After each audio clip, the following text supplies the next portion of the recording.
Welcome, Algebra 2 Trig Honors, to this lovely video that I'm going to be making today. We are going to continue on with 5-3, so this is still 5-3. It's just, I felt like it was a good break to do graphing and then solving, which is what we're going to be doing today. So let's get to it. So the first thing we need to kind of just remember is as our exponent rules. So remember, if you have a common base, so just like this first one, if you have a common base, so x and different exponents, when they're multiplying together, what do you do with those exponents? And if you're thinking you add, you would be correct. So this can be rewritten as x to the a plus b. So remember, the base stays the same, but you add the exponents. So if it was 2/3 times 2 to the 4th, you wouldn't combine the x or the base. You'd just combine the exponent. So I think I said 2/3 times 2 to the 4th, so it'd be 2 to the 7th. You just would add the exponents. You wouldn't combine the bases. When we're dividing, I literally thought I just it sounded like somebody just came into my house. No one did. Maybe I should check, but no one did. So sorry, that just caught me off guard. Okay, so when you're dividing, same base, exponents, we subtract. So x to the a minus b. Power to a power. So when we have a power to a power, what do we do here to simplify? And if you're thinking you multiply, you're right. A times b. And then super, super important to rewrite this to have the base be not a fraction. We would rewrite this as x to the -1 power. So those are your 4 most common ones that we need, and we're going to be kind of using a lot in this section here to help us to solve exponential equations. So if you notice, exponential equations are where we're solving for x, and x is part of the variables. So there's 3 steps to help us to solve these. And I kind of did a more complicated one to start, just so you can see a lot of the examples and the process. And then some of these are a little bit more easier. Okay, so let's start with with our example. The first step is using exponents. We're going to get all the terms to have the same base.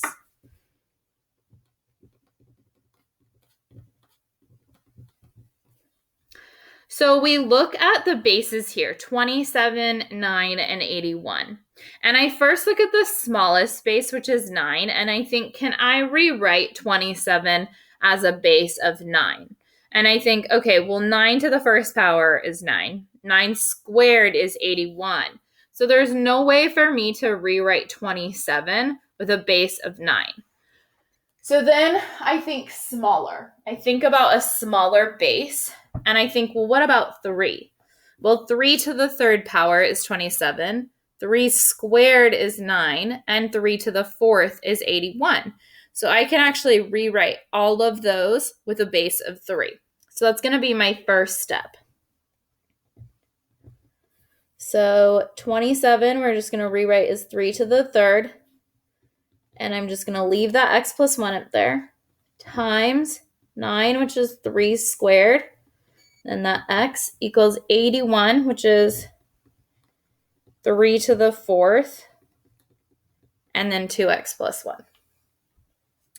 Okay, so that's our first step. We all, every single term now has the same base. And in all of these problems, you will be able to rewrite them so they all have the same base. Okay, so then our second step is to use your exponent rules to simplify any parentheses.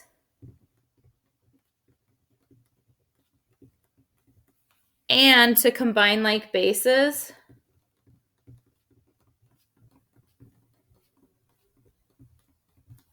So there is only one term on each side of the equation. So first thing is our parentheses. We want to get rid of the parentheses here, here, and here. And so that's using our rule here, power to a power. So when we have a power to a power, what we're going to do is we are going to multiply. Now we're going to multiply the 3 by x plus 1. So that means we're going to distribute the 3 to the x and the 3 to the 1. And then the 2 is going to multiply with the x. The 4 is going to multiply by the 2x and the 1. So I'm just going to rewrite this. This is my second step.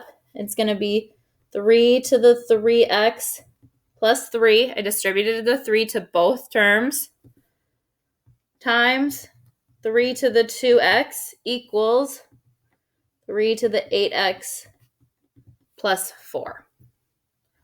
So that's the first part of this statement, is use your exponent rules to simplify any parentheses. The second part is to combine like bases, so there's only one term on each side of the equation.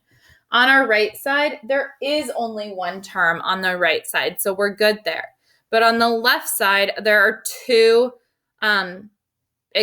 terms, so we want to combine them using our exponent rules. So we're multiplying with the same base, so we can combine them by adding. And so that's exactly what we're going to do. We're going to add 3x plus 3 with 2x. And I can then write it with one base. So instead, now 3x plus 3 plus 2x is one exponent. And then I can just combine my like terms. You don't have to write that extra step out. I just did it just so you guys can see that. So that would be 3 to the 5x plus 3 equals 3 to the 8x plus 4.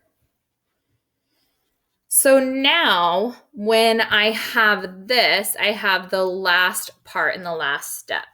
So one thing I want to show you, and I'm going to kind of show you like what this last step is. If I gave you a problem like this and I said 3 to the 4th equals 3 to the x, and I said solve for x, well, you would know x is equal to 4, because it doesn't matter if these bases are the same. We can just look at the exponent. X is equal to 4. And so that's exactly what the third step is. The third step is to set the exponents equal to each other and solve for x. So what that means is we're going to take the exponents, 5x plus 3 and 8x plus 4, and set those equal to each other. So 5x plus 3 equal to 8x plus 4. And now we can solve for x. So now it's like a linear equation. It's something that we've seen in Algebra 1. I would subtract 8x from both sides. I'd get negative 3x plus 3 equals 4. Subtract 3 from both sides. I get negative 3x equals 1. Divide both sides by negative 3. And I get x is equal to negative 1/3. And that's my final answer. You guys can always check your work. You can plug negative 1/3 back in and see, does it get you, like plug it into your calculator, see if it gets you the same thing on both sides. If you get the same answer, you can still check your work that way. So that's it. So that's an exponential equation. Like I said, that's one of our more challenging ones. But, we'll do some more basic ones, and then we'll kind of do some more challenging ones as well. So let's look at number 1. Number 1, we have 3 to the x plus 1 equals 81. So your first thought is always, how can I get it so they have the same base? And so the bases there are going to be... I always like a hint to figure out what base it's going to be is I always look at the smallest number and I see, is there a way, like the smallest base there is 3. Is there a way that I can rewrite 81 as a base of 3? And there is. I can rewrite 81 as 3 to the 4th power. So that's kind of like, I always look at the smallest number and figure out, can I rewrite it using that base? And if I can, great. If not, I look smaller. So this one's going to stay the same.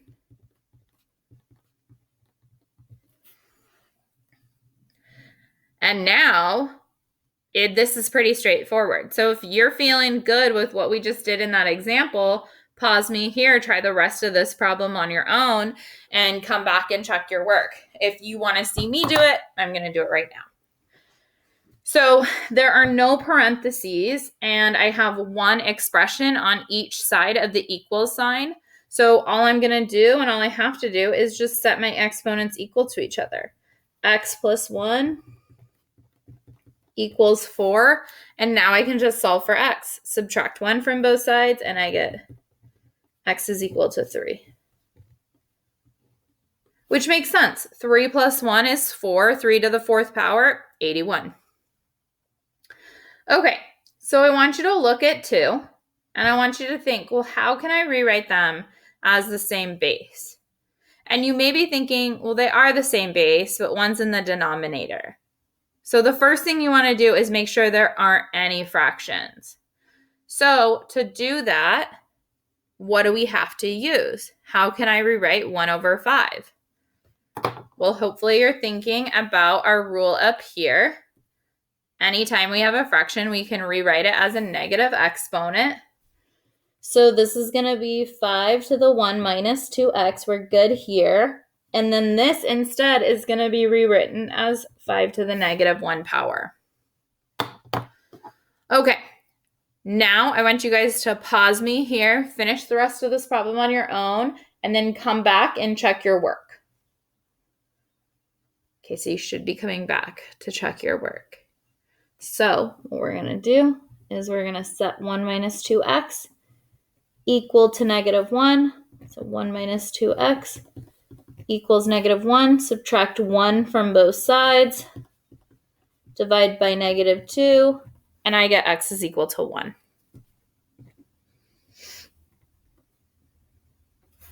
One minus 2 is negative 1. 5 to the negative 1 is the same as 1 over 5. We are good. Okay, so what I want you guys to do, I want you guys to look at number 3. I want you guys to pause me here. I want you guys to try 3 on your own. Go through the steps. Go through your steps to solving just like we did up above, and use that example from up above to kind of help you. You're always first thinking, what's my base going to be? Okay, combine it so there's one expression on each side. Okay, now set the exponents equal to each other. So pause this, try it on your own, see how much of it you can do, come back and check your work. Okay, so I look to see 2 to the x, 8 to the negative x, and 4 to the x. I think what can I get as a common base? I always look at my smallest base there, which is 2, and I think, can I rewrite 8 and 4 using a base of 2? And I can. So 2 to the x, I'm just going to keep the same. 8, I'm going to rewrite as 2 to the 3rd. And then 4, I'm going to write as 2 squared. Okay, so then we want to get rid of our parentheses. So that means power to a power, we multiply. So 3 times negative x and 2 times x. So I'm just going to rewrite that portion. So that would get me negative 3x equals, oh, that was supposed to be a base of 2, not 3. I was saying the 3 as I was writing the 2. Too many things going on. Okay. Now we have one expression on the right side, but we have 2 on the left. So we want to combine those. So it's only one expression. Multiplying, and they have the same base, we would add. X plus negative 3x is negative 2x. And now I have one expression on each side, and I can set my my exponents, that's the word I was looking for. I can set my exponents equal to each other. So negative 2x is equal to 2x. And a lot of you guys got here and you were like, I don't know. But remember what we know how to do. The first thing we do is move the x's to one side of the equation. So I'd move this 2x to this other side. It would get me negative 4x equals 0 because there's nothing left over there. And then when I divide both sides by negative 4, I get x equals 0. And that's my final answer. And so that makes sense. 2 to the 0 power is 1. 8 to the 0 power is 1. 4 to the 0 power is 1. 1 times 1 is 1. 4, and that's 1. So makes sense. Okay, let's try 4. So first thing I want you guys to do is pause here. Well, first listen to what I'm going to tell you to do and then pause. So first I want you guys to rewrite them with the same base. So start there and come back and check to make sure you did that correctly. So hopefully you're coming back. You got the same base. Remember the same base. We always look at the smaller of the two, 3 and 9. Can I rewrite 9 with a base of 3, which I can. So we have 3 to the x cubed equals 3 squared to the x. So now, power to a power, I want to get rid of my parentheses, so I multiply. And so this one, still nothing's changing, and that becomes 2x. And now I have one expression on each side of the equal sign, and I can set my exponents equal to each other. So x cubed equals 2x. Now remember, whenever you guys have like an x cubed, an x squared, any type of like non-linear, you always want to move everything to one side of the equation and factor or solve using the quadratic formula. So I'm going to move the 2x to the other side. And now I'm going to do what? So what do you notice? X cubed minus 2x. What do they have in common? Well, they both have an x. So I can factor out an x, and I'm left with x squared minus 2. And then from there, this is as factored as I can go. This may be a difference of squares, like look like it, but 2 isn't a difference of squares, so I can't do anything there. So all I can do, I'm going to bring it up here, is set each factor equal to 0. So this one, x equals 0, is good. That's one of our solutions. But this one, we're going to add the 2 to both sides. And then I'm just going to take the square root. The square root of 2 can't be simplified, so we just would write it as plus or minus rad 2. So this answer, there's actually 3 solutions. I get 0, rad 2, and negative rad 2. And those are all of my solutions. So I do really want to reiterate what I said at this point. I'm going to rewrite it over here. So when you are solving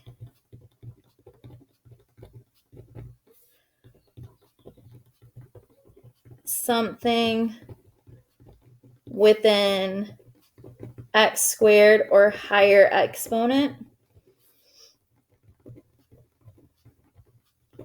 you're going to remember solve for x by factoring or the quadratic formula.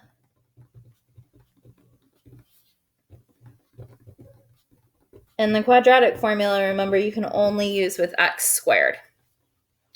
So when you're solving something with an x squared or a higher exponent, like this one is x cubed, we solve for x by factoring or quadratic formula.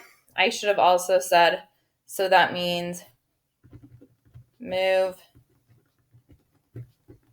everything to one side of the equation. You want it set equal to 0.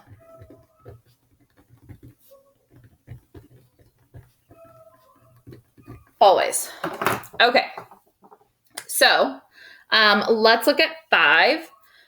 first thing, they already have the same base, but we do want to think about, just like number 2, we want them to not be the one on the left side or the right side. Sorry, bad at my left and right. We don't want it to be a fraction. So we're going to keep this one the same. And then rewrite this one as 8 to the negative 1. Now, one thing I do want to mention is we can also rewrite these. Like, let's say we rewrote these all as a base of 2. And so we wrote it as 2 cubed and 2 cubed on both sides. We used our exponent rules. We solved from there. You would still get the same answer. So no matter what base you use, if there's a smaller or bigger base, it doesn't matter, as long as 2 cubed is still 8, and 2 cubed is still 8. So yeah. Okay. So from there we have one expression on each side, so we can set now just the exponents equal to each other. So we have x squared minus 2x equals negative 1. Whenever we see the x squared, what's our first thought to do? And if you said move everything to one side of the equation, you would be right. So we're going to add the 1.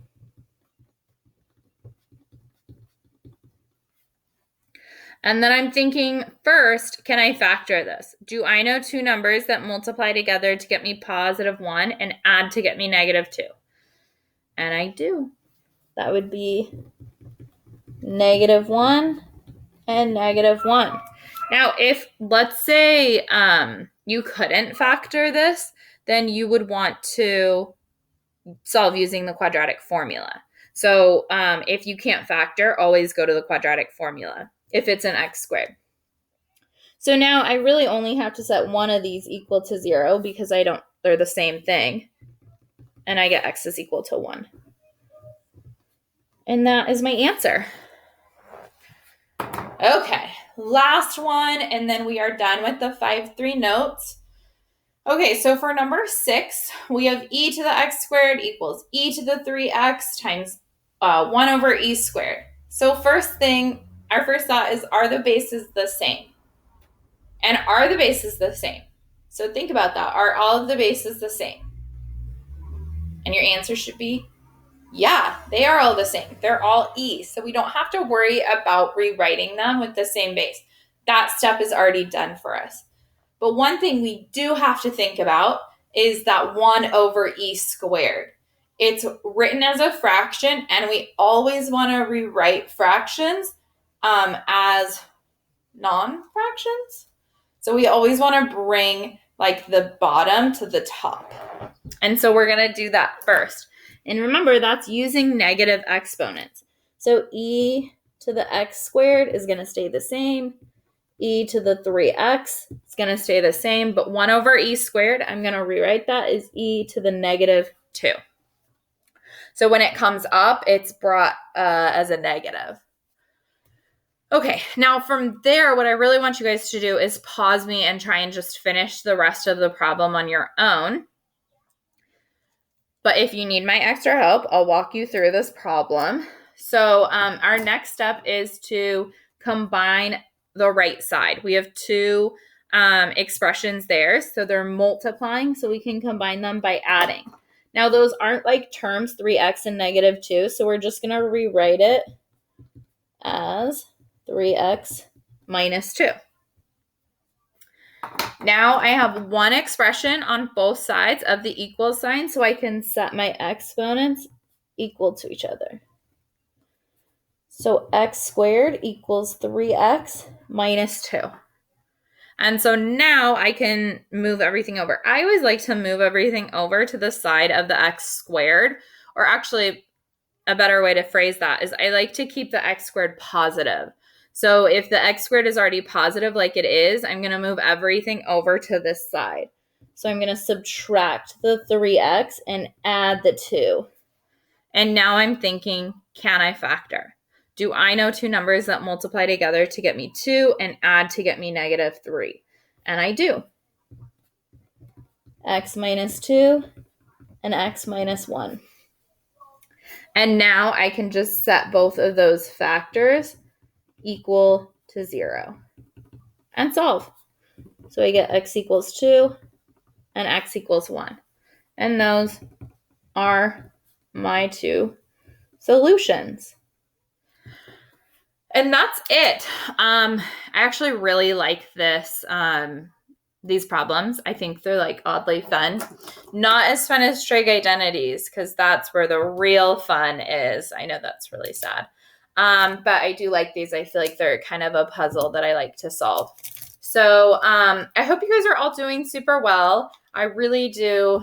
Who would have thought that we all would have missed this 6:40 start time so much? Because I really do.